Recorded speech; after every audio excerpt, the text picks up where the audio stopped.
Shri Chandrasekharan. Sir,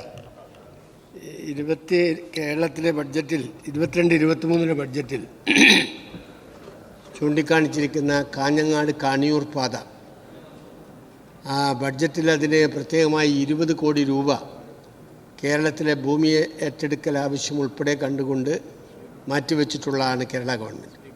കർണാടകവുമായി ബന്ധപ്പെട്ടാണ് ഈ പാത വരേണ്ടത്.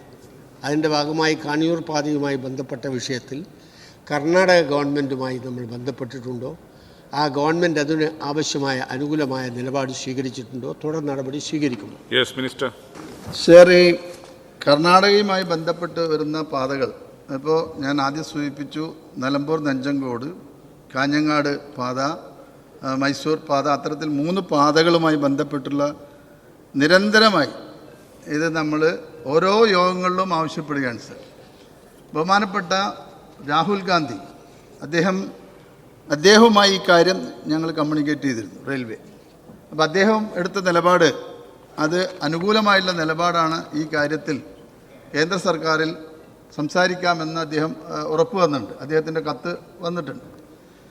അതോടൊപ്പം തന്നെ കർണാടക ഗവൺമെൻറ്റുമായി തന്നെ ബഹുമാനപ്പെട്ട മുഖ്യമന്ത്രി നിരവധി 2 തവണ ചർച്ച നടത്തുകയും ആ ഗവൺമെൻറ്റുകൾ അനുകൂലമായിട്ടുള്ള ഒരു നിലപാട് കർണാടക ഗവൺമെൻറ് ഇതുമായി എടുത്തിട്ടില്ല.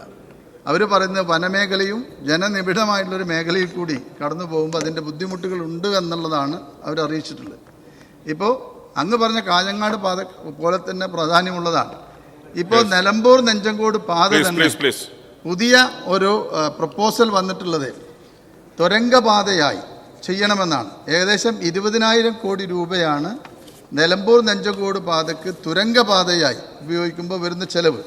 ഇപ്പോൾ കാശ്മീരിലെല്ലാം ഉള്ള പോലെ തന്നെ ഈ തുരങ്കപാത ഒരു രാജ്യത്തിൻ്റെ ആവശ്യമായി നടപ്പിലാക്കുക, ലാഭകരമോ എന്നുള്ളതല്ല, രാജ്യത്തിൻ്റെ ഒരു ആവശ്യമായി ഇത്തരത്തിലൊരു പാത നടപ്പിലാക്കുകയാണെങ്കിൽ അങ്ങ് പറഞ്ഞതുപോലെ റെയിൽവേ ലൈനുകൾക്ക് കാട് കട്ട് ചെയ്തു പോകുന്ന ഭാഗങ്ങളിൽ ഇത് ഉപയോഗപ്പെടുത്തുകയും വന്യമൃഗങ്ങൾക്കോ പാരിസ്ഥിതിക്കോ കോട്ടം തട്ടാത്ത രീതിയിൽ ഈ പാത നിർമ്മിക്കാവുന്നതാണ്. പക്ഷേ കർണാടക ഗവൺമെൻറ് ഭാഗത്ത് നിന്ന് ഈ പദ്ധതികൾക്കൊക്കെ തന്നെ അനുകൂലമായ നിലപാടുണ്ടെങ്കിൽ നമുക്ക് വളരെ വേഗത്തിൽ തന്നെ ഈ പദ്ധതികൾ നടപ്പിലാക്കാൻ കഴിയും.